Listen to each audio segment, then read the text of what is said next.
Hello, everyone, and welcome. This is a bit of a longer podcast. It's a little bit over an hour and a half long. And if you want to skip past Brian's history, you're going to end up at like the 43, 44-minute mark.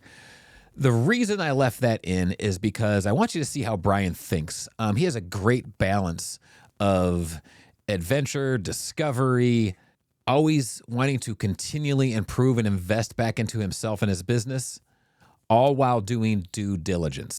And it's great to see his history and how he thinks, and you'll understand how he got to where he was.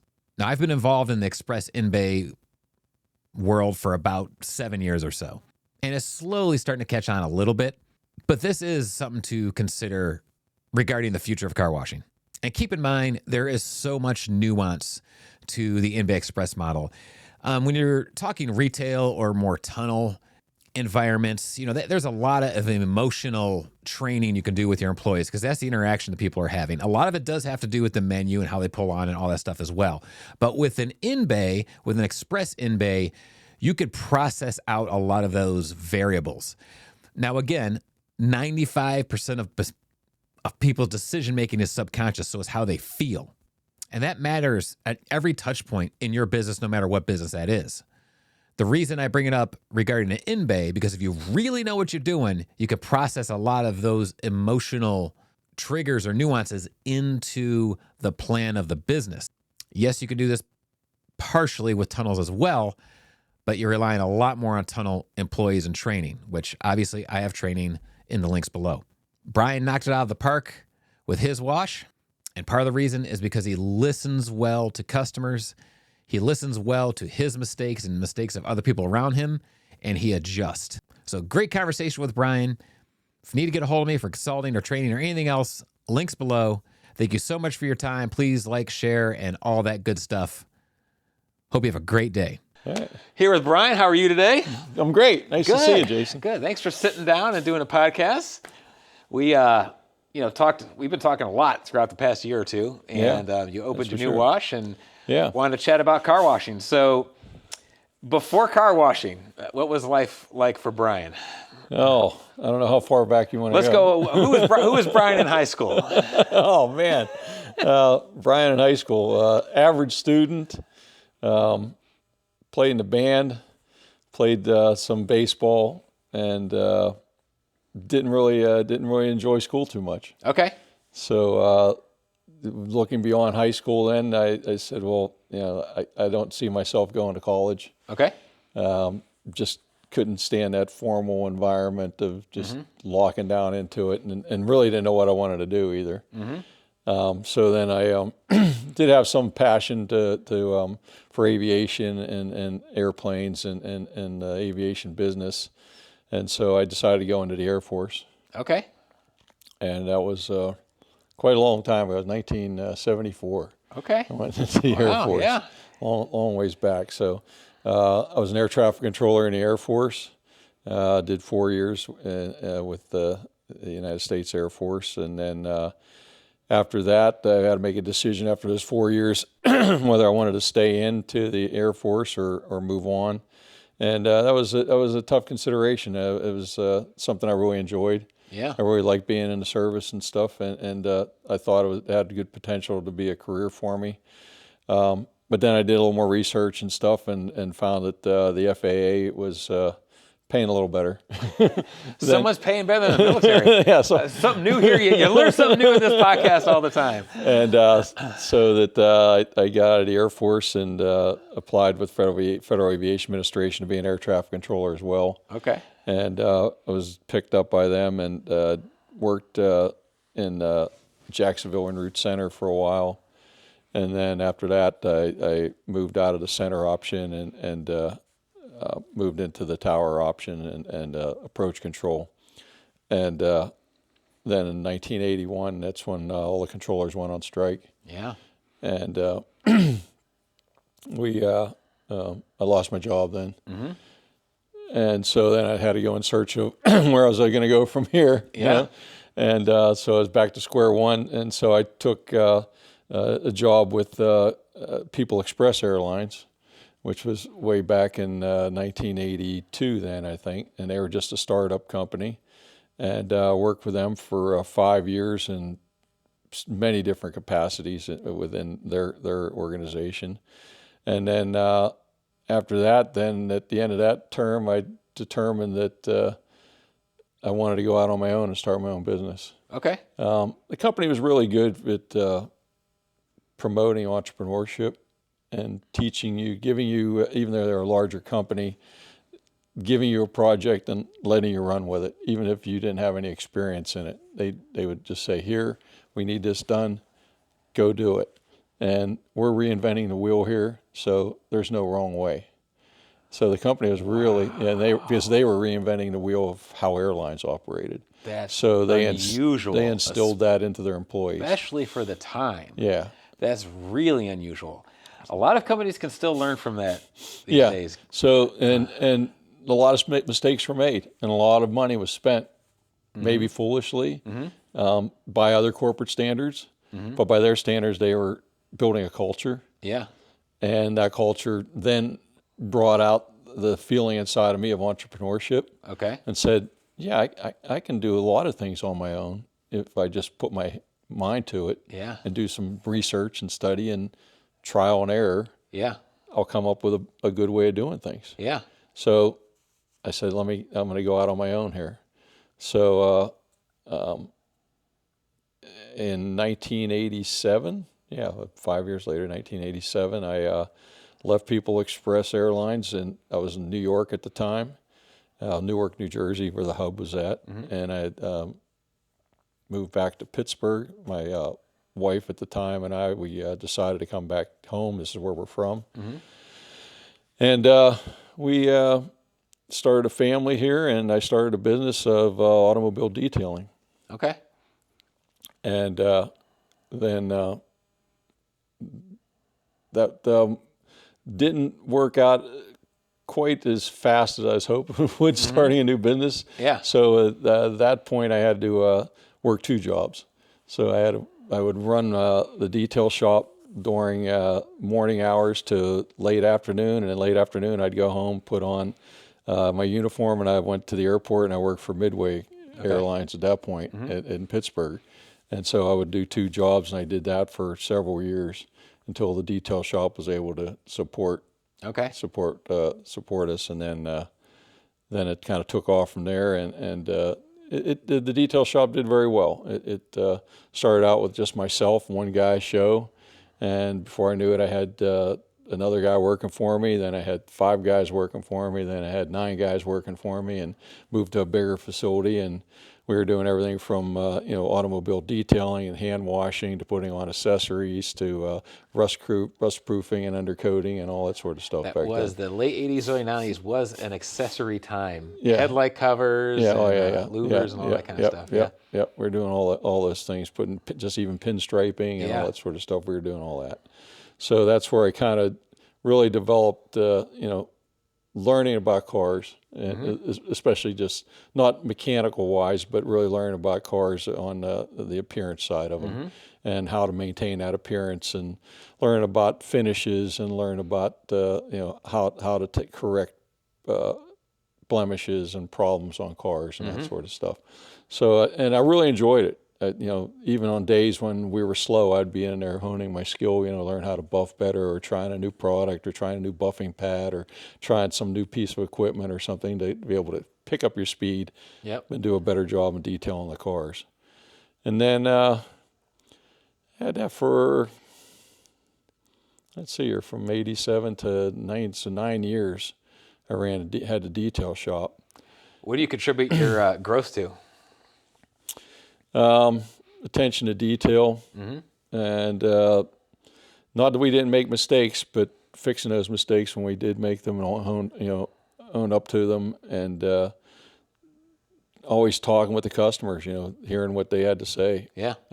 Taking that input and taking it to heart, and learning from it. I mean, sometimes it's hard to look internally. And say, yeah, we screwed up. It's the hardest thing. It's hard to look at and say, instead of just becoming defensive, and that's your first instinct is, yeah, we didn't do it, or no, that's not the problem, or that's not a problem, or you're looking at it wrong. It's like, yeah, maybe the customer has some legit gripe there, you know? Yeah. And so I'd never ran a business before at that point, so I wasn't really aware of, you know, the problems that were going to come with owning a business. Yeah. And dealing with not only customers, but employees, with ordering things, with learning new techniques, with all the things associated with it. And it was, you know, you go to college and you pay a lot of money for an education. Mm-hmm. If you don't go to college, you're still going to pay a lot of money for an education. That's right. It's just you're paying for those mistakes. Yeah. You know, you're going to learn that, get that education through those mistakes. If you're willing and it to learn. costs you money. Yeah. If you're willing to learn Yeah. and not blame everybody else. And evolve.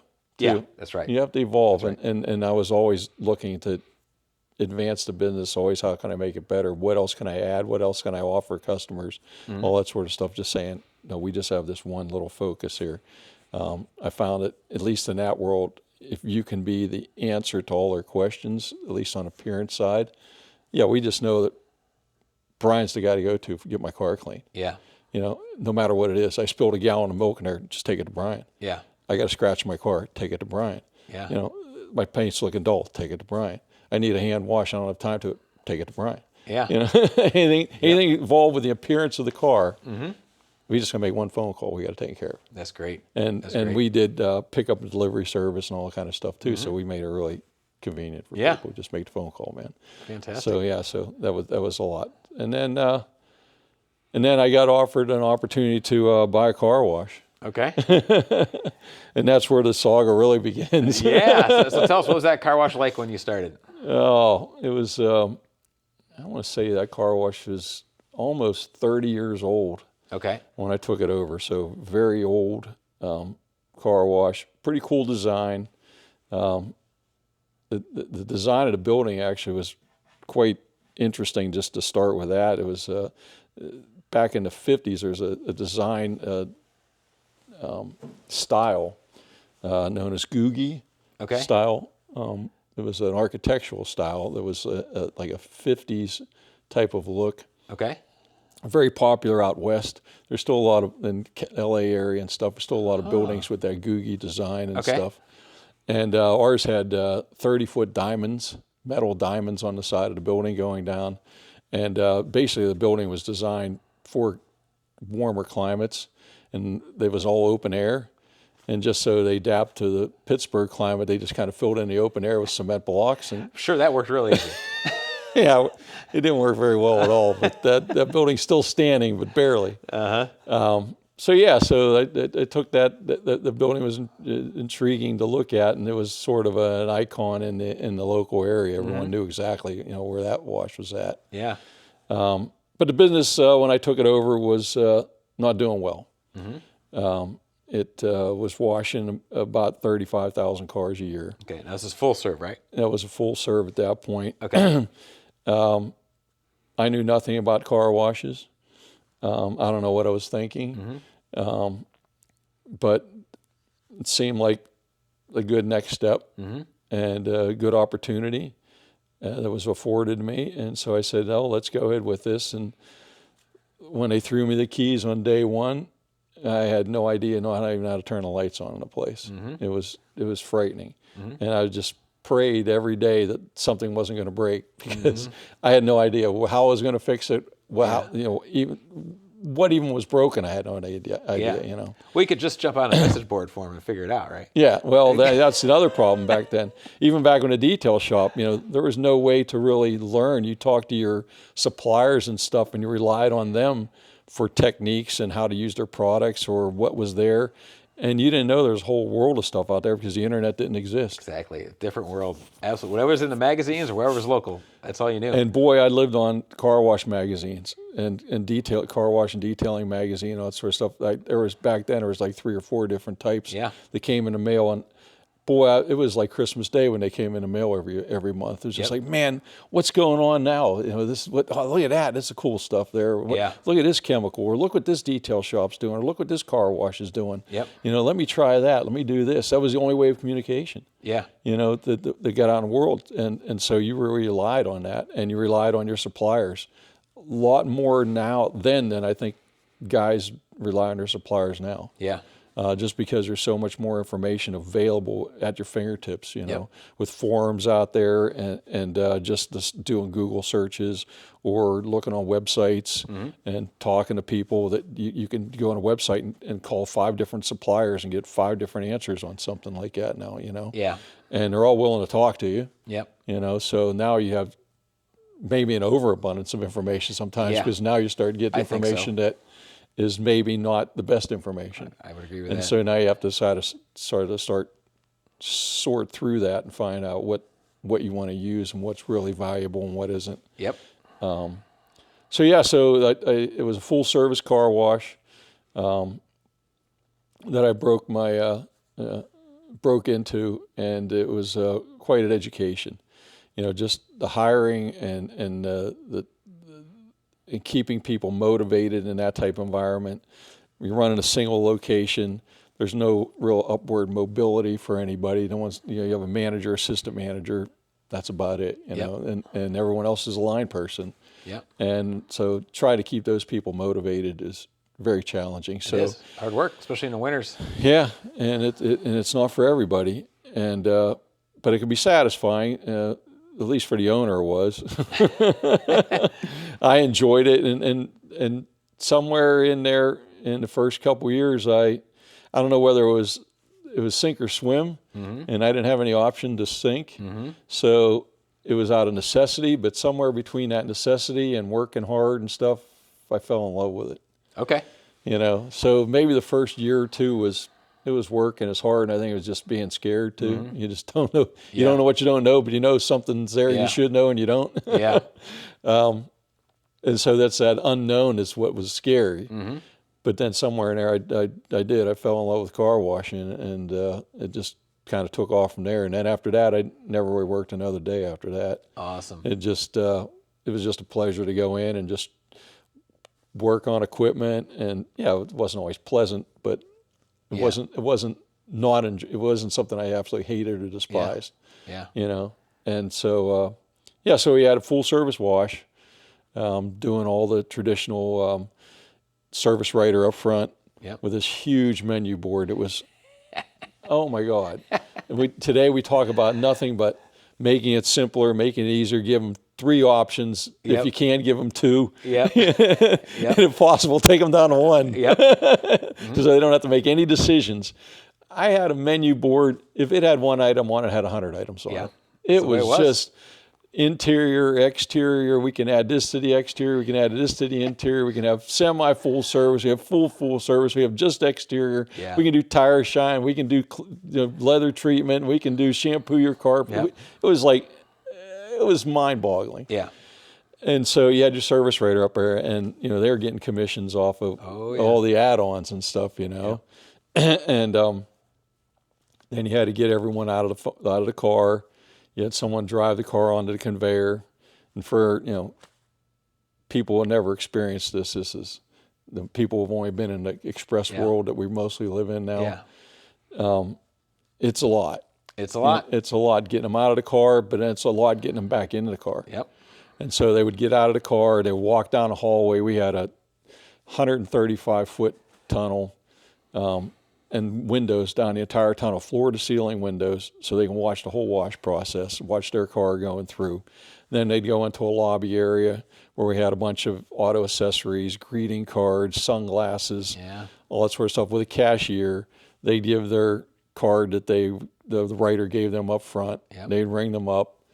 And then we had some benches and stuff, and they'd sit there and wait till, red Chevy, ready to go, And because the guys outside, they would catch the car at the end. The guy would jump in the car. He'd spray all the windows with window cleaner. And then he'd pull it out. He'd throw 5-6 towels on the hood. He'd pull it out to the vacuum area, and 2 or 3 guys would jump on it. They'd take towels. One guy would jump inside doing all the windows. Another guy would start drying the front. Another guy would start drying the back. Another guy would start doing the door jams. And then those guys would break off, and 2 more guys jump in with vacuums and vacuum it all up and wipe it down, and someone else would be doing tire shine on the outside. And there was more labor that the guys did than the machine did. Yeah. You know, it was, and we didn't even talk about up front after the service writer got done with them and the guy pulled the car on the track, the prep that went on up there. Yeah. We spraying wheel cleaner on each one of the wheels and tires. We'd hit them with a brush, and we'd pressure wash, and then we get a broom and scrub the bugs off the front and the windshield and hit the back of it, and then we finally sent it down the track. It was just so labor intensive. It was exhausting. It is exhausting. It's exhausting just listening. I don't know how we did it. Out. You know, and the problem with that was you could put out a pretty darn good car, not because of the equipment, because you had so many people touching hands on it. Yeah. They were literally washing the car and drying it off and getting all the dirt off of it. Yeah. More than the equipment did. Sure. The equipment was just not good. Mm-hmm. You know, it just hadn't evolved at that point. Technology hadn't really taken over the car wash business. We were still washing cars like they did in the 20s. You know, the only thing, some things changed in the material wise and stuff like that. We went from, you know, we were using the felt cloth to start with. Oh, yeah. And then we went into, you know, microfiber type cloth. And then we finally went into the foam. Yep. You know, but that was all evolution over a 30-year period. Yeah. You know, there was only felt. You know, there was no top brushes. There was only mitters. That's you know, is that your wraps were never really very good. And they'd cause more damage than they'd actually clean. Especially the way the cars were built with the antennas and the grills and everything back then too. It was a lot different than today's cars. Yeah, today's cars are much easier to clean. Much smoother. How long did you do that? When did you how did you figure out about FlexServe, your next iteration? Well, it was probably, I want to say we did that for a good 10 years. Okay. I think about about 9 years, I think we did full service like that. And then I went to FlexServe, and it was back when express washes were just coming to fruit, you know, just starting out. Benny's was out there, and Goo Goo and all those guys were out there just starting them. And I went and visited some of those sites. And I said, well, I have this big piece of property and I have an area to where I could still offer interior cleaning. So I said I didn't want to get away from that because I knew that was a revenue maker. But I knew that watching these other guys starting to go to a flex or an express model of keeping the customers in the car, automating to the level that was currently available at that point, so adding more automation. What the frustration was on a busy day, my employees determined how many cars I was going to wash. Yeah. You know, at the beginning of the day, and it's only human. I mean, at the beginning of the day, they'd start out at however you want to calculate that speed, but obviously at the end of the day, that speed is greatly reduced. Yeah. Just because they're tired, you're physically exhausted. So for me to go beyond 500 cars a day with a crew of 15 to 20 guys was it. Yeah. And to come the end of the day, no matter how much I asked these guys to stick around past 5, and we closed at 5 o'clock, you know, and it's just like, the sun's still out. I mean, the cars are covered with salt still, you know, let's go. Yeah. I'll put another $100 in the tip box for you for every 50 cars you guys do, right? That was no motivation. Yeah, they're like every once in a while they say, okay, we'll do that. We'll stay for another hour. Yeah, and they do another 50 cars. Be like, we're done. We're going home, man. Yeah, you want us here tomorrow? We got to go now. Yeah, you know. So it's like, and you're leaving that all on the street. I said, there's got to be a better way. You know, there's got to be a better way that on these busy days I can wash more than 500. And even on an average day when you didn't have, you know, you knew when those big days were coming, those big salt days. So you geared up, you brought your overtime and you brought all hands on deck, right? Yeah, I don't care. Just there you got a pulse, bring them in. Yeah, you know somebody, bring them in. I'll pay them cash that day. Let's go. Yeah. And on an average day, even when you had like just a 10-man crew, which I couldn't open up with less than 10 guys when we were full serve, you know, 300 cars would be. You'd be smoked. You're done. Sure. You know, we're fired. We're done. We got to go.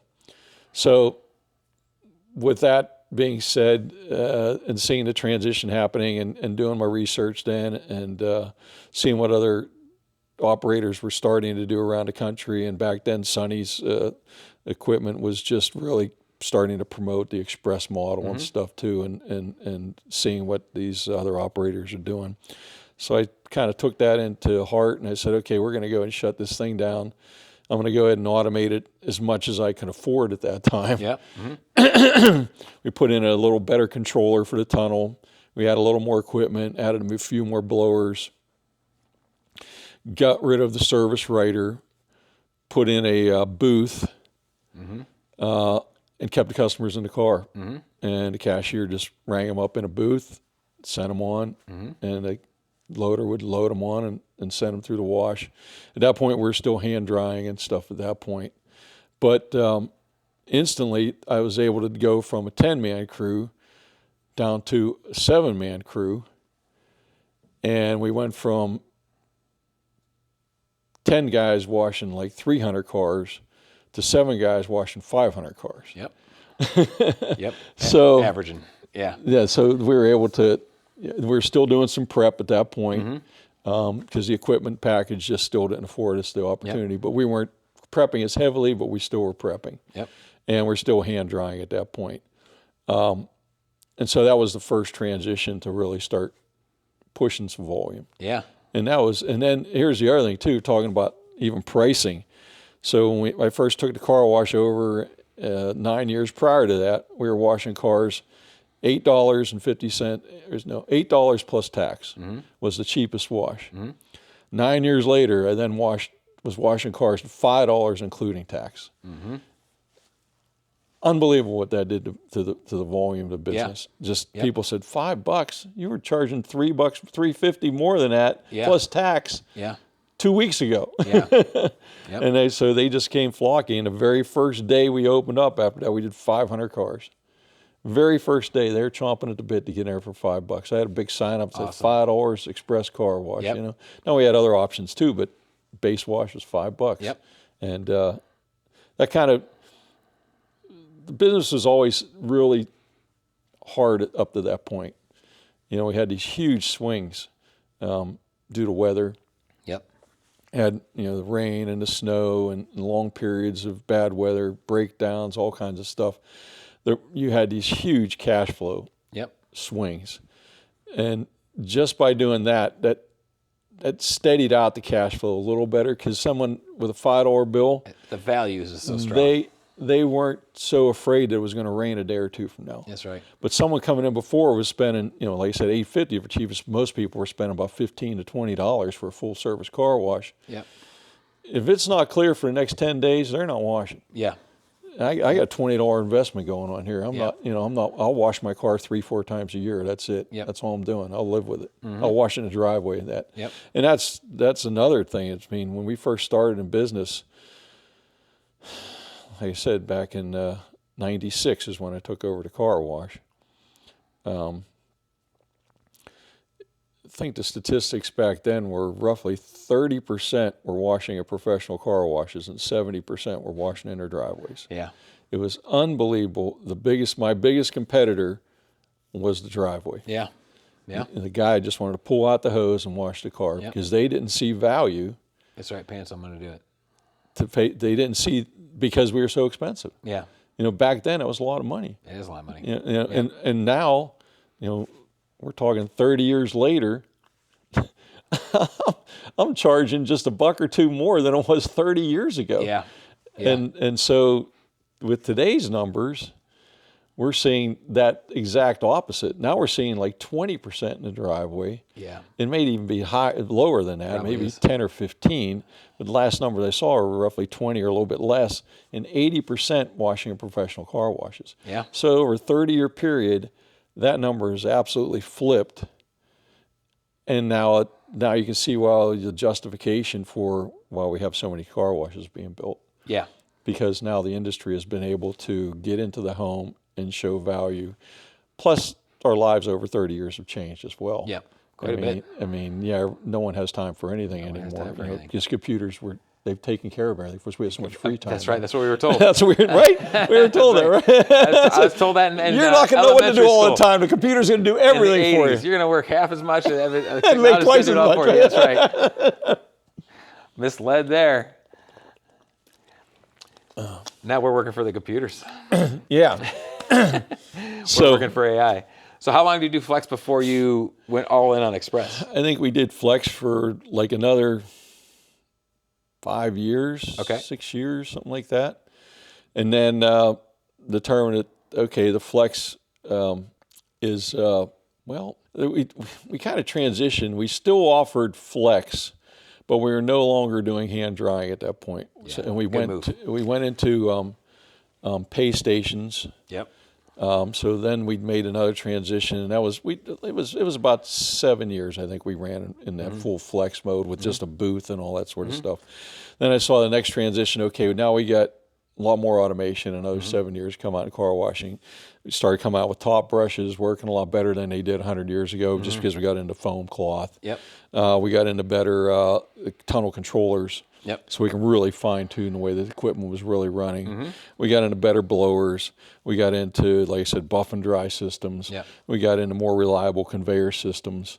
And then we got into computerization. Yep. And that's what really changed the whole industry too, I think, was we were able to automate our cashiers.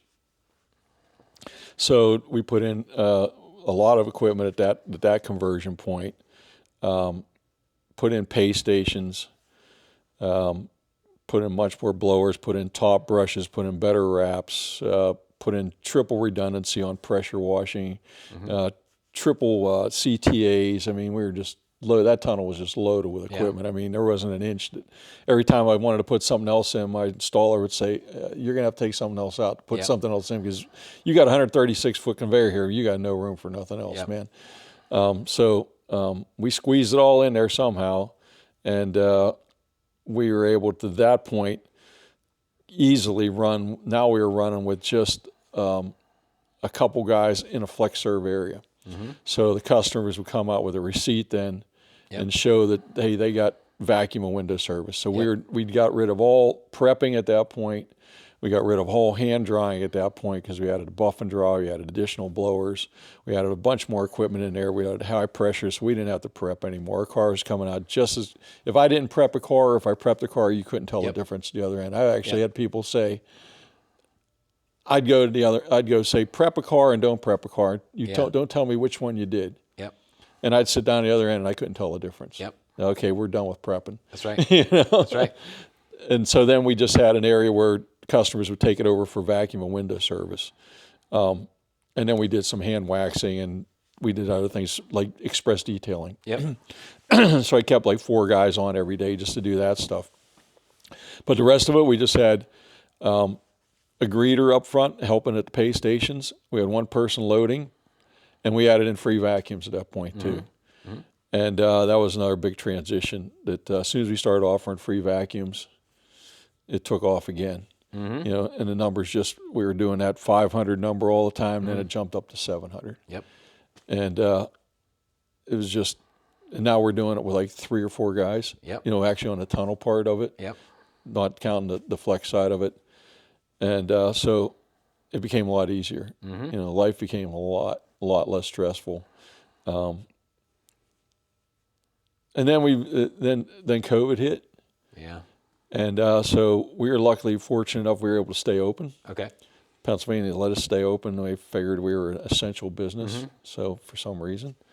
But I didn't need any people around, really. I had to really keep my number of people on the staff quite low. So we got rid of the flex completely at that point. And so that eliminated 4 more people right there. Made life even easier. And now I was running my same operation with like 3 people. Yeah. And so we're still running 700 cars. Yeah. You know, and when we first put into pay stations too, the other big jump, because we put into free vacuums, and also at that time we really went in with the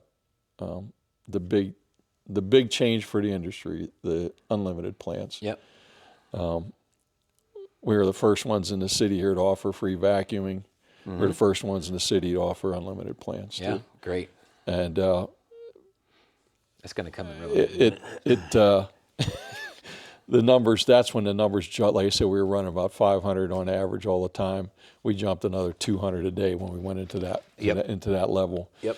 And I was talking about that cash flow before, how it started to, we went to the $5 wash, and that just kind of evened it out a little bit better because it just wasn't such an investment for the customer. Yep. Then we went in the unlimited plan, and then that's when it took the ebbs and flows out of the cash flow dramatically. Out. Yep. And you had really something where you knew you could really focus on and what was really going to make you your money. And that was it. And now it became easier to wash cars too. Yeah. Because now you had these people repeating, so you weren't getting these cars that were washed 3-4 times a year. Now you're getting cars washed once or twice or 3 times a week. Yeah. So now it's in the customer's daily habit. Yeah, we're going to Starbucks in the morning to go get my coffee. Then I'm going to the car wash, and then I'm going to work. That's right. You know? That's right. And so you see these people every day, a couple times a week. You became friends with them. They, just saying hi with them and that sort of stuff. Did they become friends with each other?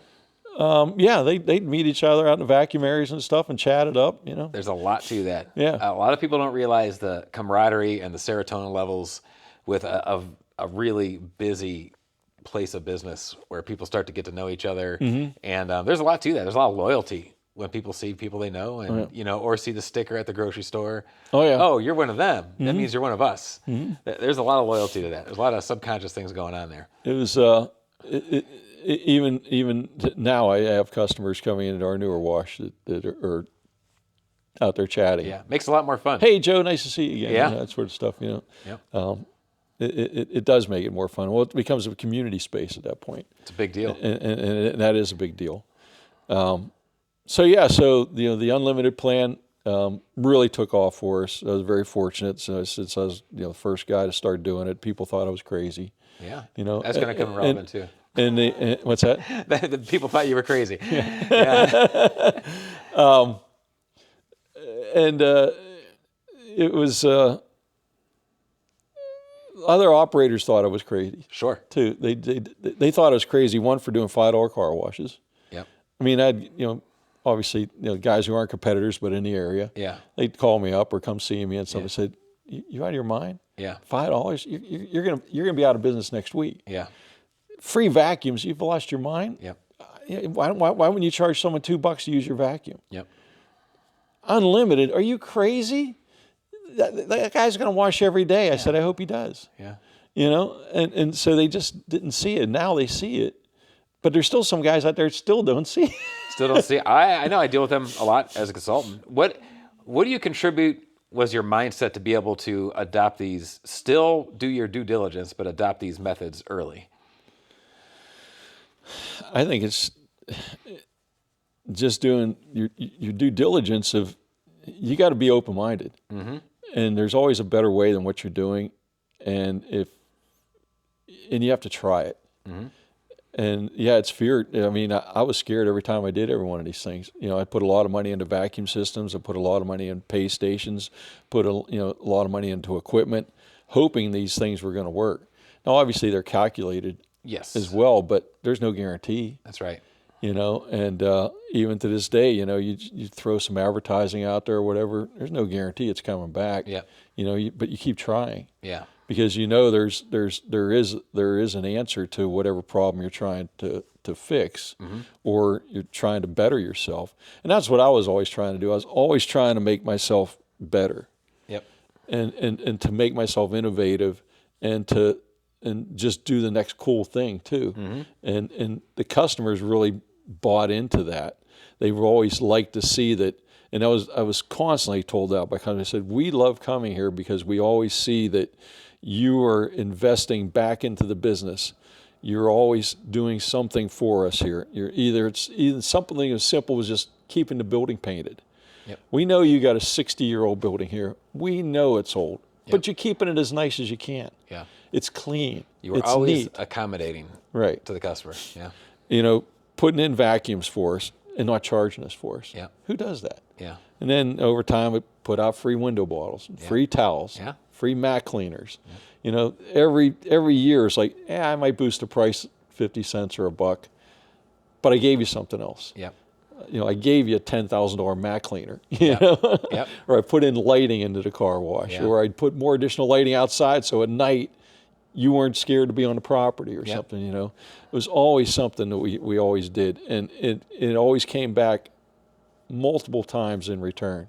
Excellent. That was, and so if you do that once or twice and you see the benefits of it, doing it over and over again doesn't become quite as scary. Yeah. Because you're like, yeah, it should work. I'm confident it will work. Will work as well as it did the last time. I don't know. Yeah. But I know it's going to improve my business. That's right. And all these one on top of the other is compounding. The theory of marginal gains. I teach about it all the time, and it matters. That's a good example of it. So I'm not hitting 100. I'm not in a home run every time. But you're hitting. But I keep hitting singles. That's right. And I keep driving guys into home plate. That's right. So it takes time, and sometimes it might take a year or two. Yeah. Before you're seeing trends, but the trend is so minute. Yep. And then it kind of starts to snowball and get bigger and bigger and bigger and bigger and bigger, and all of a sudden it's like, wow, we're doing really good. All the little things matter when you're doing all the little things. If you just do one little thing, it might not matter. But when you're doing a lot of little things, it absolutely adds up. But you got to do each one little thing to the best of your ability. Yeah. It can't be, when we started doing unlimited plans, and I was talking to people about then, and talking to my marketing team and stuff who was doing marketing for us at the time, and I said, well, you got to buy into it. You can't do this halfway. You can't do it half-assed. You're gonna do unlimited plans, and you got to get rid of that. Wednesdays we take $2 off. That's right. We take $5 off after 5 p.m. That's right. We have Wacky Wednesdays. We got Mother's Day specials. We got Ladies' Day. We got Dad's Day. We got 14 specials running out there every week. Yeah. Dump it all. It's this or this. Well, then you start getting the people who come in and say, well, you used to give me $2 off. Where's my deal now? It's just like, you can wash all month for $20. You can wash 30 times for $20. That's right. That $2 off is nowhere near that deal. Yep. Yeah, but I got to give you $20 now.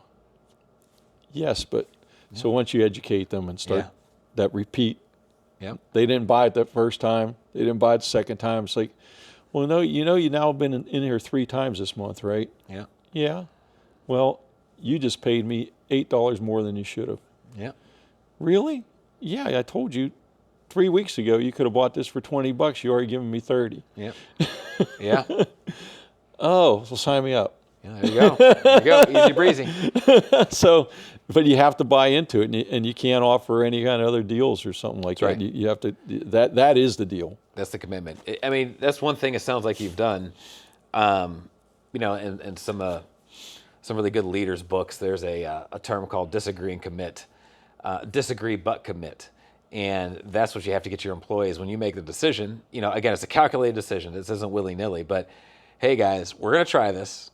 Whether it's right or wrong, we got to commit 100%. Mm-hmm. Even if we disagree, we're going to do it 100%. That's the only way you can test it properly. Right. And a lot of businesses, no matter what your strategy, if you kind of jump in halfway and it doesn't work, then you blame that thing for not working. Did the thing really not work, or did you not commit to the thing? Yeah, we didn't really put our full effort into it. Did full effort. So go in all the way, test it properly, and then you could say that was a mistake or that was a win, and own it, and then move on. But you have to commit, and you have to get your people on board. And you got to keep trying. Yeah. If that one didn't work, what's next on the drawing board? Yeah. Let's put our nose to the grindstone here, and let's figure out what else we can try to do. Yeah. And customers see that. Oh yeah. They see you're trying. Oh yeah. They see you're working it. Yeah, they see the authenticity of you doing everything you can. Yeah. Right. So that you did the Express thing, very successful, and then what happened there? You sold, right? Yeah. The venture capital groups in the world really fell in love with car washing just because of the membership model. Yep. And every guy that owns a tunnel in the United States probably had a phone call or a million phone calls with that same offer that some of us have taken and some of us haven't. Yep. And I was offered a great deal and was able to. I wasn't ready to quit though, but I said, yeah, well, here you go. You can go ahead and do this deal, and I'll move on. And what was the next crazy thing that everybody told you were nuts to do? At that point, I was, that was 3 years ago now. So I was just turned 65, and everyone says, "Well, you sold the wash, you made your money, you're gonna ride off into the sunset." And I said, "Yeah, that's what I'm gonna do." Mm-hmm. And how long did that last? 2 days later, I'm sitting in my office upstairs here, and Anita comes into the office and says, "What you doing?" I said, "Yeah, you don't want to look at my laptop right now. Maybe some commercial property I may be looking at." "Well, what do you plan on doing with that commercial property?" "Yeah, I think I may want to put another car wash up." And she thought I was a little nuts too. She said, "You really want to do that?" And I said, "Yeah, I think I really want to do that." I said that I'm not ready to hang it up yet. Yep. I got too much gas left in the tank. Yep. And that I mentioned before, I fell in love with the business. You just don't say I'm not in love with you anymore and hang up the keys and walk away. It's just, I'm just going to move on to another avenue of it. Yeah. So I did some research and said, well, you've heard this before, but what did I like about what I was doing, and what didn't I like about what I was doing? And there wasn't a whole lot that I didn't like, but what I didn't like, I really didn't like. Yep. Claims. It was the daily maintenance that if you're a good operator, you have to do. And the daily cleaning, if you're a good operator, you have to do. And we're not talking just a once-over, we're talking a thorough cleaning every day. We're talking thorough maintenance daily. We're talking, preventative maintenance daily, behind the scenes. I'm in the pump room or whatever, wrenching on something back there while we're washing cars, constantly doing that. That's very time-consuming, requires daily. And you can train people to do that, but I guess I was more of a hands-on kind of guy too. Yeah. And I try to train people as much as I could and have my managers and assistant managers in there watching when I was doing things. And you can't train passion, though. That's true. That's a good statement. And so great statement. They would train passion. They would go through the motions. Yeah. But instead of if I was going on vacation or something like that, and there was something just making a little bit of noise, they wouldn't really pay attention to it because it's still working. Yeah. Whereas if someone is passionate about their equipment and stuff, they're going to say, "That's going to be a rig problem shortly here." There's a rhythm in the tunnel. That rhythm gets, something that gets abrupt from the rhythm. You're like, wait a second, everybody, something's wrong. Take the gun. I got to go check something. Yeah, exactly. Yeah. There's something wrong here, and let me fix it now before it becomes a real big problem. That's right. So those things you can't really teach. Yeah. I was involved in a lot of the maintenance and stuff in the building, in the wash. So that I didn't like. I didn't have the. I liked my employees, but I didn't like what they brought to work a lot of times. Yeah, sure. And so you're a counselor. And even with an express wash, I still had. We were very busy and stuff. I think I had 17 people still on the payroll. And so you're always dealing with some daily issues there. And whether you wanted to or not, you were basically their uncle. That's right. That's exactly. Yeah. You're listening to the problems from home. You're listening to financial issues. You're listening to all kinds of, like my car broke down. I can't get to work for the next 2 days. Yep. It's all legitimate. It could be all legitimate. But it all adds up. But I can't fix 17 people's problems. I got one big problem here I'm working on all day long, and I've got 17 over here, so I didn't really want to deal with that anymore either. And then the hours that were involved in that too. As a good operator, you want to be around as much as you can. So, being there at 6 o'clock in the morning, 6:30 in the morning, and leaving at 6:30 at night, 6-7 days a week, takes its toll over time. Yes, it does. Missing a lot of family events and functions, or leaving in the middle of family events and functions because something went haywire at the car wash. Didn't want to have to deal with that anymore either. And then just wanted I wanted to be in washing, but I just wanted some more freedom from it though too. Even though I still loved it, you still wanted it and still be around it, and give me that mental challenge. I had to find some way to do that, and so I went in search of and started doing due diligence of how can this be accomplished. And being a tunnel guy. There's only one way to wash a car, right, Jason? It's in a tunnel, man. Tunnel vision. That's going to be the name of this tunnel vision. podcast. There you go. Getting over tunnel vision. There's only one way to wash a car, and that's in a tunnel. Yep. Until you find out that there may be several other ways to do it. There might be an IBA Express thing. There may be an IBA Express thing that may really be rearing its head for the future. Yeah. And so after going out there doing some research and saying, hey, there's some guys out there with this concept of you take this in-bay automatic thing and then you put it in a really big tunnel and put some blowers way at the end of it and put it with a pay station with a gate and see what it does.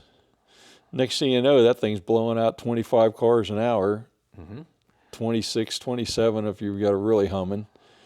And you're like, well, let's see here. If that one does that, two probably does double. It doesn't take a mathematical genius to do 3 or 4, does 3 times or 4 times that. Next thing I know, I can run an in-bay automatic in that type of format, running a 60, 70, 75-foot tunnel with a gate and a pay station and some stacking room. A 3 bay can run what a 70-foot tunnel can run, and a 4 bay can run what a 100-foot tunnel can run. And by the way, did I mention there's nobody on the property with it? It's open now, and we're here, and there's nobody there. And there's the beauty of it. So now you're washing. Mine's got 3 bay. I can wash 60, 65 cars an hour. Totally unmanned. So now I got the beauty of being in the wash business, really enjoying it, only having one employee other than myself. We being there 6 to 8 hours a day, depending on what day we want to be there, or less. If it's a rain day, we don't have to be around at all. And we really don't have to be around at all on any day. It's not that we have to be there, it's we choose to be there. And that's another choice too. That's a big deal. There's a difference between having to be somewhere and choosing to be there. If I'm there by myself or my employees there by themselves, and it's like, I think I'm gonna go get a bite to eat. Get a bite to eat. They go get a bite to eat. And they're still washing 60 cars an hour. Not trying to scarf a hamburger down with one and prep the car. That's real pleasant for the customer too. You got the ketchup dripping down. I used to have people doing it all up front when they were prepping, eating pizza and spraying and stuff. Like, oh man, that's right. I'd take over to one at that point. So you go sit down and eat your pizza, right? That's right. So now, so this is really.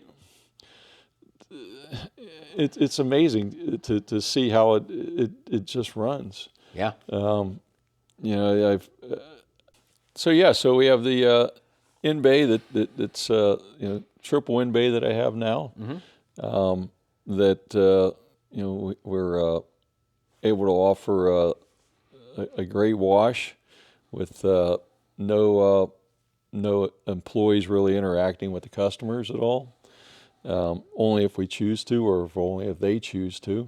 They call us over or something like that. We're on the property during normal business hours, that sort of stuff.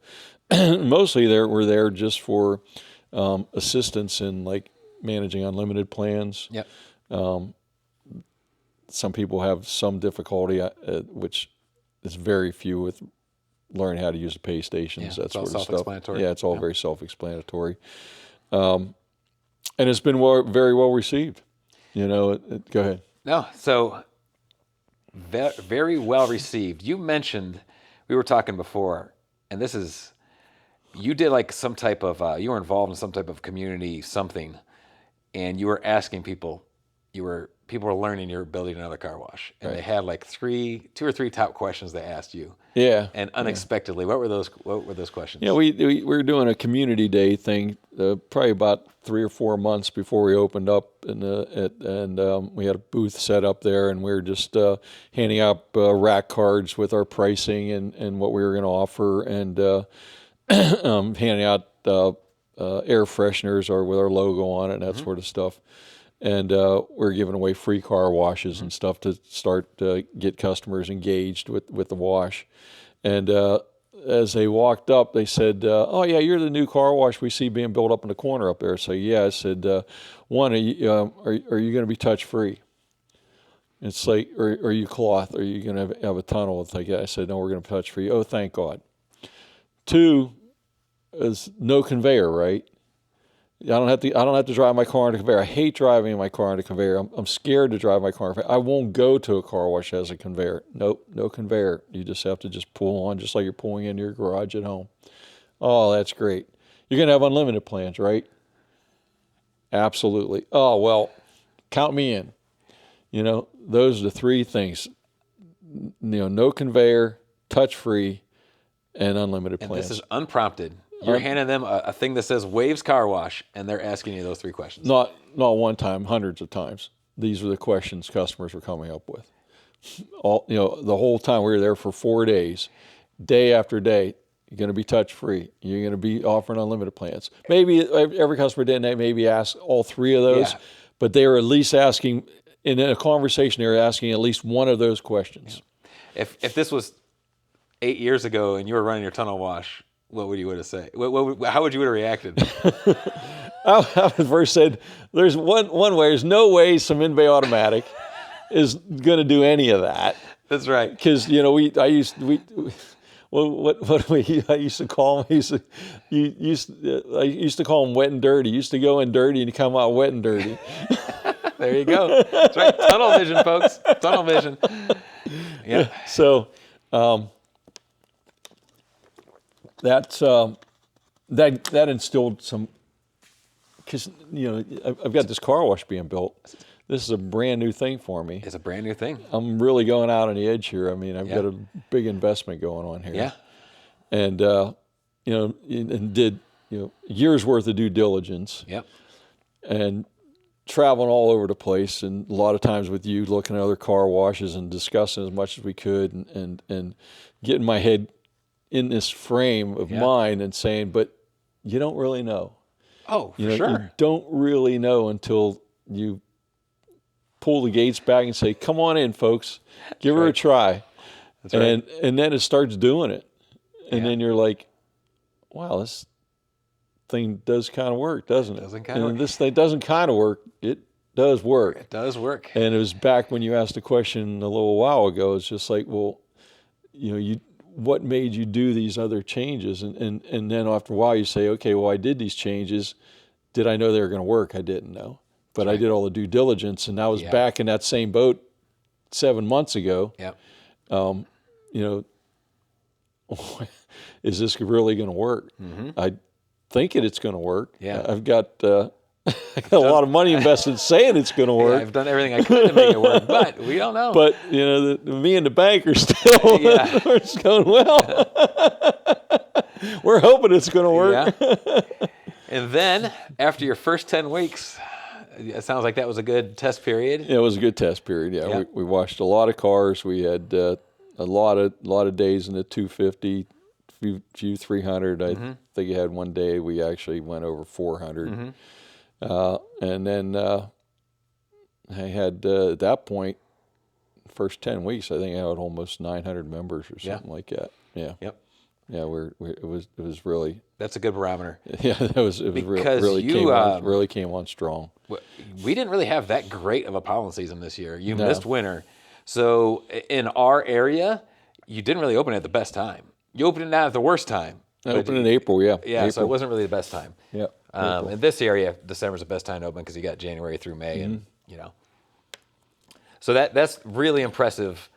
You, one other guy, just hanging out, letting the machines, letting the technology work for you. Yeah, it's really done, amazing numbers so far. But there's still a lot of room for it to grow. Oh, sure. And the equipment is doing its thing. What it was designed and put forth, the effort that we put into the design of the building and the flow of the building, the amenities we offered to customers. It's all coming together real well. Yeah. I mean, we have a lot of opportunity to grow. We're growing monthly. Not quite at the pace. I mean, that initial surge was huge, but we're still on that incline. It's not stagnant. It's growing. Revenues per month are growing. Dollar per car is growing, and I'm getting more comfortable running it too. Yeah. It's knowing when I need to be there, what I need to do, and getting the vibration and the sound of the building. Yeah. Getting used to that and starting to get in that tone in my ear now. It's like, that doesn't sound exactly right, or that sort of stuff, which is more you may think that may be discerning or making you uneasy, but actually makes you more comfortable because now you're able to identify. Instead of saying, I don't know what I'm hearing, I know it doesn't sound good, but I don't know what I'm hearing. Now it's just like, I know what I'm hearing, and that I know exactly where to go for that, and that's the problem, and now I know how to deal with it. So that uneasiness of issues with, spot-free water or a pump not pumping right or pressure not right somewhere or chemical distribution not being, and now I know how these systems are all working. Just like the first day I walked into that tunnel, I said, so where are the lights going at around here? Now I'm starting to get comfortable with this type of operation, and the stress level is almost minimal. Yeah. So you've done it all, and I have so many questions, but I do want to pause on what the customers really wanted. They didn't want anything touching their car. The modern customer, while this is being recorded, they didn't want anything touching their car, and they want to put their car neutral. Right. And again, we've just probably passed the peak of tunnels, and everybody who's running a tunnel, again, tunnel vision, we talk about it, they really have no idea how many people are not being served properly out there that are intimidated by a tunnel. They're intimidated and they don't want anything touching their car. And then that's where you're here to pick it up, and you're offering everything, and you're offering the speed, and you're offering the amenities. Yeah. That anxiety level of customers going into a tunnel, not all of them. I mean, some people are quite adept at doing that whole getting in neutral and getting on the conveyor and stuff. But there's that huge portion that I'll throw a number out there. I'll say 40%, maybe 50% are just, I don't like pulling onto that thing. Yeah.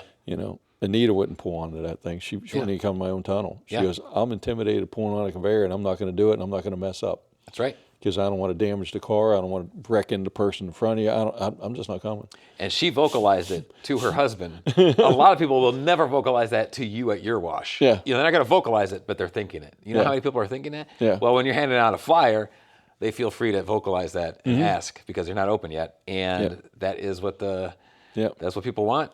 It's a great thing. And so if you're putting someone in an anxious position, they're not going to be so happy to come to you very frequently. That's right. So now all of a sudden I've got a lot of people, just grandmas and stuff like that, and women and older gentlemen and stuff like that who would be just being not to sound bad or anything, but they would be challenged at a tunnel. Yeah. They know they would be challenged. So they're not going to I can see that they were challenged trying to pull them on a conveyor myself. Yep. They're uncomfortable with it. They're coming in now and they're totally calm and at peace with, I'm just pulling in here and pulling in the park and just sit here for 3 minutes. There you go. You know, and there's nothing touching my car, making all kind of weird sounds, noises, and sound like, you know, because even in a tunnel with, you know, nice foam and stuff like that, it sounds like there's a lot banging on your car. That's right. There's a lot of sounds that, yeah, it's not hurting anything, but it's not a pleasant environment. Yeah. There's a lot of stuff slapping on windows and that sort of stuff, you know. We can try to make tunnels as much as, you know, we're giving them the scent, we're giving them the lights, but the overall experience is, it's kind of scary. Yeah. You know. What kind of amenities do you offer at your wash, at your in-bay? Well, we offer free vacuums for all customers, and, you know, going way back to the, you know, 80s. And do not underestimate the value of free. That's right. You know, you just don't know what that word will do. But someone told me this too, that you can give away free stuff, but the free stuff better be good free stuff. That's right. So if your vacuums do not, you know, for lack of a better term, suck. Yeah. That free doesn't mean anything. That's right. It's a waste of my time because I came here to vacuum for free, and your vacuums don't vacuum. So if you're going to give free stuff out, make sure it's the best you can offer. So I give out free vacuumings. We empty our vacuums. Everybody that has to go the way yours is set up, they have to get a wash first. Right. Yeah. We have a gated vacuum area. So that's one of the things that I had to have when we're going to be an unmanned site. So I can control that vacuum area, so I didn't have a lot of free vacuuming going on, especially after hours when no one was around. And that's really cut down on garbage.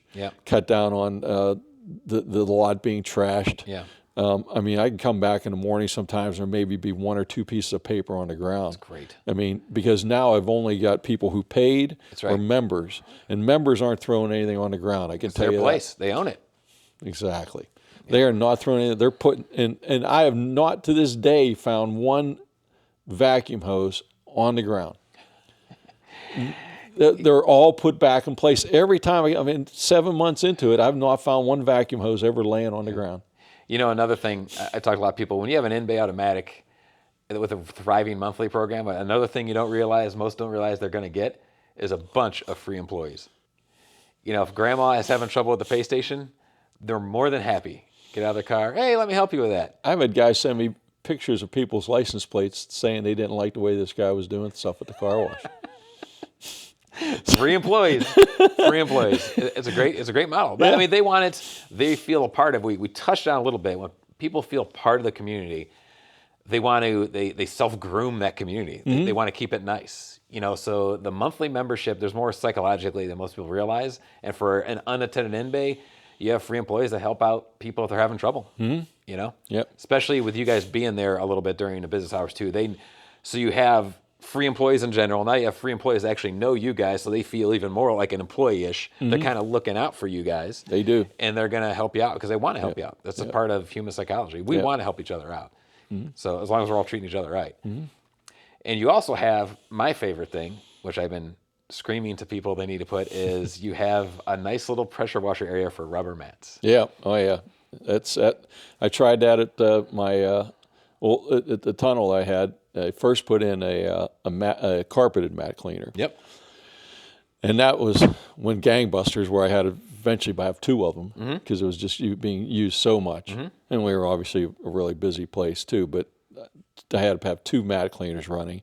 One, because I needed to be able to handle the volume of mats, but two, if one of them were ever to fail, that would have been a nightmare. You created something, I would have had a lot of people unhappy. But then we came to the problem and said, well, back then WeatherTech mats were just starting to come into effect. And it's just like, well, I can't clean these WeatherTech mats. What am I going to do? So back then, all I did was went down to, I think, Lowe's or something like place, and I got one of these $99 little pressure washers. And I just had a little area there, and I set it up in between some cement blocks, plugged it in with a hose, and said, there you go. That thing was getting more use than the mat machine was getting. And then I finally made a little better area for it and made it a little more permanent. That thing just took off, and people just used it nonstop. It's a huge amenity. And so at the new watch, sorry, go ahead. No, I just, so what's happening in the automotive world, that's where I come from originally, is during COVID and different things, they're always looking for a way. So rubber mats, the amount of rubber mats, the percentage of rubber mats in cars has been growing. But now these if you're going to import, and the way the car sales works, they're trying to put a few extra things in every little car to crank up the price. Okay. So everything's getting rubber mats for $250 because it costs them $40, and everything has rubber mats. Everybody's got a rubber mat.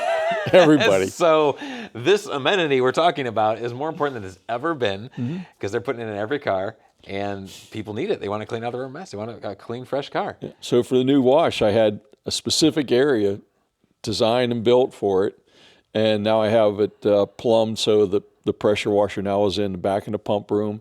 We just have the gun out there with a button for start with a timer on it. It runs for like 3 minutes, and shuts down, and the customers just absolutely love it. So we also have a mat cleaner there as well. So we offer carpeted mat cleaning for free. Yep. We have the pressure washer for rubber mats for free. Yep. And then at our vacuums, like I said before, we have the free vacuums. And then each vacuum has high pressure air. Yep. That we have our customers there so they can detail the interiors or blow water out of their mirrors or whatever you do. Or what a lot of people are doing now is they're pressure washing those rubber mats. Then they're taking that high pressure air and blowing off that mat and getting them dry before they throw it back in the car. Great. So now they got a way to they don't have to take a towel to their rubber mat. They just have to wipe it off. They just have to blow it off and it's ready to go. So now we've given them the opportunity to do that too. And then we have vending on the property for as well. And then we're a totally cashless operation as well, which is I forgot about that. A really big deal. That's a huge deal. That's a lot you don't have to deal with. It's crazy not having to go to the bank all the time. Yeah. Tunnel, you're always running to the bank. Yeah. We need change for the machines. I got to make a deposit for the day. I got to spend money balancing this deposit.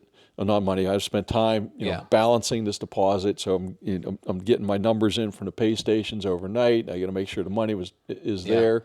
We got to make sure I've got so much cash in each one of the pay stations. Yep. It's time consuming. Yeah. And being a 24-hour operation, I was just really uncomfortable having any kind of cash on a property, let alone a large number of cash, amount of cash on a property. So doing due diligence and research and talking to other operators and stuff, we went totally cashless. Yeah. And guys who said that they did it, they were so happy and they never looked back. And being a brand new wash, the guys who did a transition from cash to cashless, they struggled a little bit. But starting at any guy who I talked to who was doing a brand new wash and just initially opened up, never had any pushback. Yep. I'd say in the course of a day, 2, maybe 3 people maybe turn around. Yep. And we try to accommodate them when we're there because we offer a free car wash if you've never been to our facility before. There you go. That's smart. So we have you sign up for our text club. Yeah. And so we say, oh, you guys don't take cash? No, but you came here. Yeah. Come on up. We'll get you through. Yep. You have a smartphone, right? Yeah, I got a smartphone. It's going to take you 30 seconds here. Text WAVES to 41365. You're not punching a code. You're giving them so they can punch in that code. Yes. I don't push. I get their phone number. That's right. So they come up, and it takes takes a minute. Yeah. And then as soon as they text that, they get a link back. They click on the link, and it says redeem your wash. They scan it and they go. That's clever. So now I made friends with them. Yep. Because I didn't turn them away. Yeah.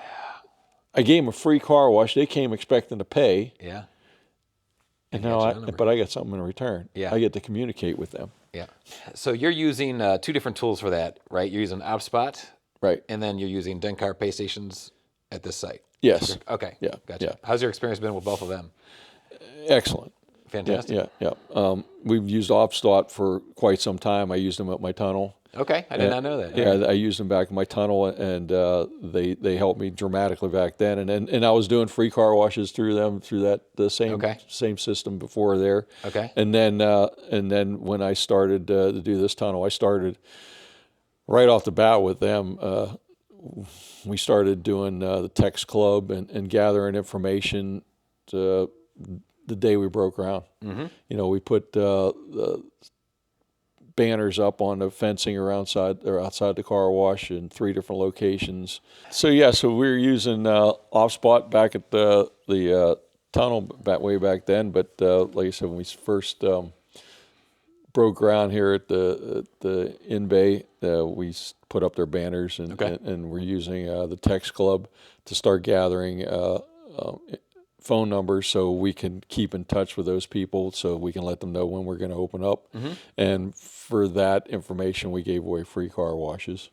And then, we were able to stay in communication with them. OffSpot has a system where it automatically stays in touch with the customers and sending them out occasional messages, remind them to either use their unlimited plan or to come wash their car, or we have a new service or whatever it is. And I also have the ability to send out blasts as well at my own choice without even having to communicate with them. So that has been huge in the success of the wash, is that communication and getting that information out to customers to get a free car wash and come in and see what we got. And then, the pay stations are, those are permanent salespeople. Yeah. Dencar's done a great job in making that system so effortless to buy an unlimited wash. It's literally, to buy a single wash is literally, like 2 or 3 steps. Yeah. And to buy an unlimited plan is 1 additional step. Yeah. Just put in your phone number. Yep. It's the only that's the only change. Yep. And the gate opens up and in they go. And it's so consistent. It's offering that unlimited on every wash that you want to buy a wash, you want to buy a membership, buy a wash, want to buy a membership. Yep. And they put up a compelling number on the screen as well, as do you want to you can save 70% on this wash if you buy an unlimited membership, right? Or whatever that number may be, that however you price your plans and stuff. So I those two things together are huge in the success of the unlimited plan, because I really don't do anything else. Yeah. Other than us, when we're there promoting it a little bit, but that doesn't have any effect as to really what and then obviously our website and our website's run by OffSpot too. Okay. And they're really good at we talked earlier about making things really simple. Yep. And on the website always get a call to action. Mm-hmm. So right at the very first on the home page, it's just like, get your free car wash here. We already touch here, and then even on the next page there's always a button that says, get your free car wash, get your free car wash, get your free car wash. And then we have signs on the property as well. When we come out of the bays now, out of the drying bays, we have a sign that says, get your free car wash. So even if you're a one-time person that came in, we initially were offering it when you pulled on the property, and that was kind of silly. Yeah, you're right. Dude, at the other point, they're coming in to spend money, and it's like, no, we don't want your money. At least get the money the first time. That's smart. And then you get them in a second time, and then you send them a third message too. So if you get them there 3 times, they're good, likely to stay good members. So you went from detailing to full serve. You've been through the whole spectrum of cleaning cars for 30, 40 years, it sounds like. Someone new coming into the business, all the hype, we're kind of on the underground with this IBA thing. With all the hype on tunnels, what would you suggest people need to look into? Someone brand new to the business, they have some money to invest. What advice would you give them, or where would you guide them? I'd say go work at a tunnel for a start with. Yeah, that's smart. Go see what's really going on there. If you're looking to find this as a career, even if you're looking to just get into the business as an owner, go work. Go tell someone you'll work there for free. I don't care. Go work there for a week, a month, whatever. Work there for a day, and go through at least one cycle of cleaning a tunnel. Go through the daily maintenance several times with them. Go through the cash reconciliations. Go through the management of employees. go through. We didn't even touch here into damages. Yeah. Get into a few conversations of that, and then tell me how much you're going to like this business. That's right. Right. You don't have to deal with any of that. Yeah. Then go find yourself an in-bay automatic owner and run around with him to his 5 sites. Yeah. Then he's got 1 employee working. Yeah. And, by the way, he stopped along the way and ran an errand or 2. And then he tinkered on some equipment. And then he went to lunch with his buddy. And then he went to another location. And he's got a pretty nice life. Yeah. And he kind of takes it at his pace. Yeah. And then tell me of those 2 which you would be interested in trying to make a career of. So yeah, I know I've seen other people you've talked to in the past, and you asked them, if they've had a couple tunnels and they've had in-bay automatics, and if they were to start a whole career again, what would they do? And they'd say, I'd run 2 or 3 in-bays or multi-in-bays and call that my career. Yeah. Versus, would you build a tunnel? Yeah, I'd have to really think long and hard on that one. There's not that many people who've been really successful at all spectrums of car washing. I just happen to know a handful of them. And they happen to be in our little group, and yourself and my friend Alex and Chris. And, only those who have done all of them successfully can really say, I choose this. Yeah.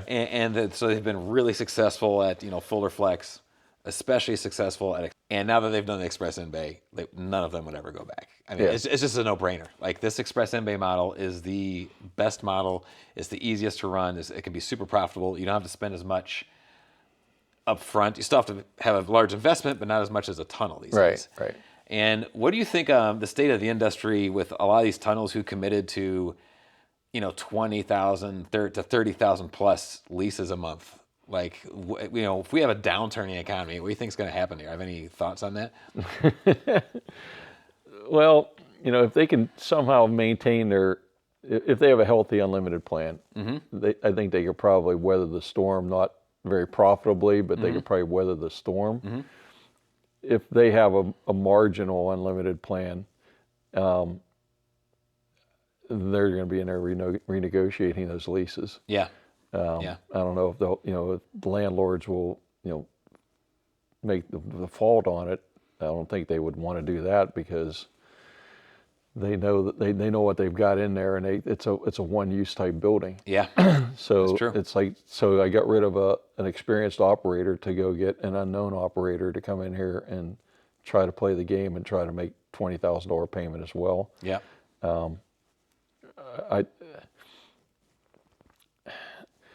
If we hadn't built to the level that I think we built to, I don't think you would see that would be that big of an issue either. Yeah, I've dealt with, even my tunnel, even before unlimited plans and stuff, a lot of downturns. I know years ago when U.S. Air moved out of Pittsburgh, which was a hub here and where my town was at, we lost 10,000 people. Wow. It was 10,000 people moved out with that, because that was a hub for them, and they had pilots and mechanics and everyone that works for the airline there. Yeah. And so we took a huge hit, and then we had the hit in the 80s too, with the markets all went down and that sort of stuff. So I went through a lot of downturns, and I wasn't making any money, but I was still able to keep the lights on. Yeah. And still survive, but to actually collapse, I think that is caused by, but I didn't have 2 or 3 car washes within 2 or 3 miles from me either. Yeah. So now you have you may have a big market, but now that pie is getting sliced up in smaller pieces. Sure is. And the weakest guy is going to fall out sooner or later, and some of them are, they all look like they're doing well, but some are doing much better than others. Yeah. And someone's going to fall out of that group of people in that particular pie by taking their pieces, and it's just going to enable the other guys to go ahead and maybe thrive a little bit better as soon as they get rid of a competitor or something like that. Or it's going to open an opportunity for some operators come in there and buy really cheap. Yeah. Yeah, there should be some opportunities out there, depending on where you're at the country. There's also the opportunities of, tunnel in-bay conversions, if they go cheap enough. That has a lot to do with region. Do you feel you're a little bit more insulated due to your differentiation as well as not having to worry about labor? That's absolutely it. I mean, the whole labor thing now, I mean, I'm seeing, a tunnel now. I mean, I think you're on a shoestring if you're running with 10 people on payroll. I don't know how you can. I see a lot of places are running with 2 or 3 people. So, but you're running 7 days a week. Yep. You're running 12 hours a day, 14 hours a day, whatever a tunnel's operating. So you need 2 shifts. Yep. Or 1.5 shifts or whatever. So you have 10. You may have 7 full-timers and you may have 5 part-timers or something like that. So you got a workforce of 12. But to do this type of work, if you think you're going to pay someone $12, $15 an hour and they're going to stick around, you're badly mistaken. Yeah. You're going to have to start paying someone, just a line worker with no responsibilities, like 18, 19 bucks an hour. Yep. Would you go into that tunnel for 15 bucks an hour, clean that tunnel and shovel that pit? Yeah. Would you do that for 15? No. The heat, the cold, or you could just be at Starbucks and be a nice climate controlled area. Thank you. Yep. So, and then getting into hiring a manager. Well, this is a retail operation with a lot of responsibility. You're managing 12 people. You've got a bunch of things you've got to know about this. You've got to know the mechanical side of it. You got to know retail side of it. It's not like you're selling sweatshirts. Yeah. I just got to talk to the customer and ring it up and I'm done with it. No, I got to know what's going on in the back room. I got to do chemical ordering. I got to go to the bank. I got to be an HR person. So you're not going to find someone for less than $75,000, $80,000 a year.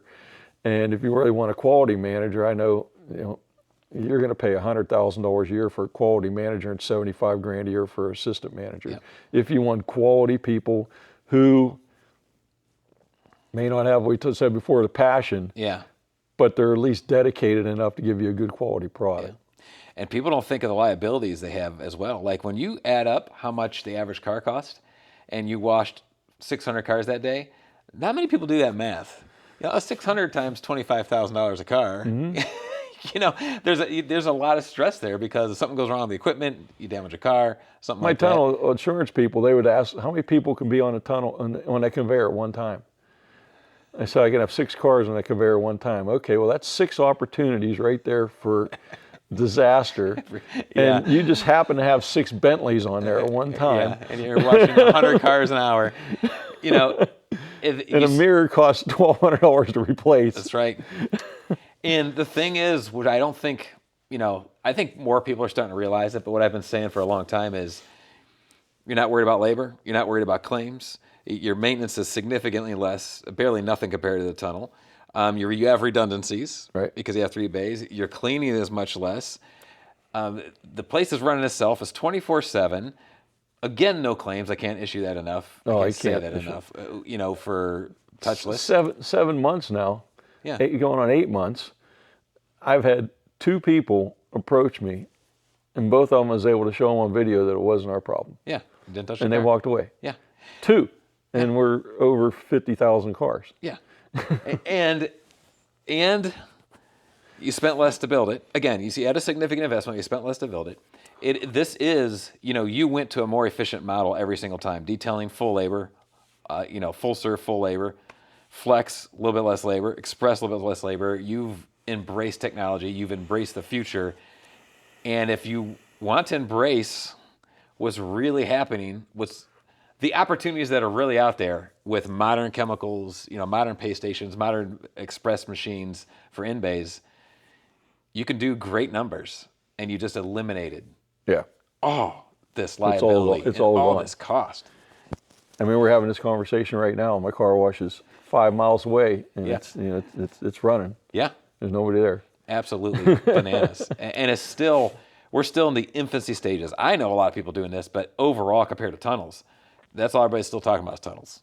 In the grand scheme of things, everybody's talking about tunnels. Like, hey, you guys keep talking about tunnels. We'll start doing this. It's I think it's a niche that's up and coming. Yeah, it is upcoming. People are starting to realize.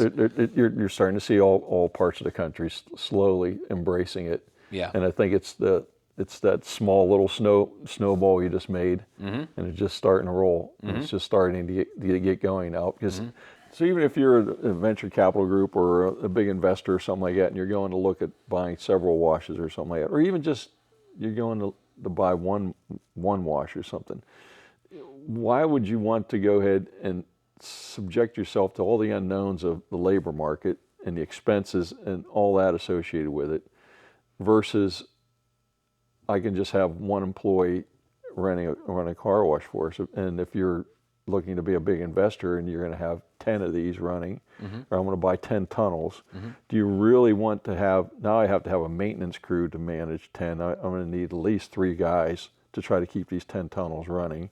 I'm going to need 10 managers. I'm going to need, let's see here, I'm going to need 150 employees. I'm going to need, all this bunch of insurance for damage claims. There's just so much added to it. And how many more cars are you going to wash over that to cover that expense? And that's the thing, not much. 8 years ago, because the competition wasn't what it was, you and I and other people can wash 200,000 cars, no problem. And the really good operators still can do that, but that's rare now. It's because of saturation and finding that great manager.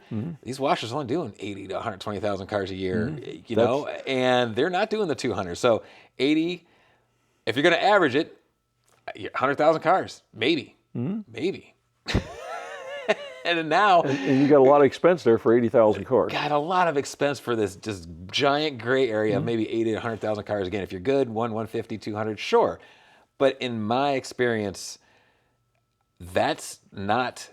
Those numbers aren't being had. Again, the graph's changing. The few people are grabbing those 200, 300, 400,000, but the rest are going down. Okay. They're not really seeing they're splitting that pie more and more and more. The pie more. And it takes real good talent to get to the high end. But if you don't have that great talent, you can't just average it anymore. Well, to get that high end, you need the actual perfect location. Yeah. Perfect layout, perfect people. There you go. You have to hit so many bullseyes. That's right. To get that 200 or larger number. That's right. Which is really a really profitable car wash, really desirable to have. You start, I think, in a tunnel car wash, you start washing less than 100,000 cars a year. You got to start pinching pennies. That's right. You really got to watch you play close to the vest, because there's not much money left at that point. There isn't much money left, and with all these other competition around, that's where the challenge comes in. Again, you may have one alpha, these other guys are going to suffer. And there's not much room to play with pricing anymore either. Yeah. Everyone is so value priced. Yeah. Very few operators are really out there killing it for, to this day, everyone's still out there washing $10, $12 base washes. Yeah.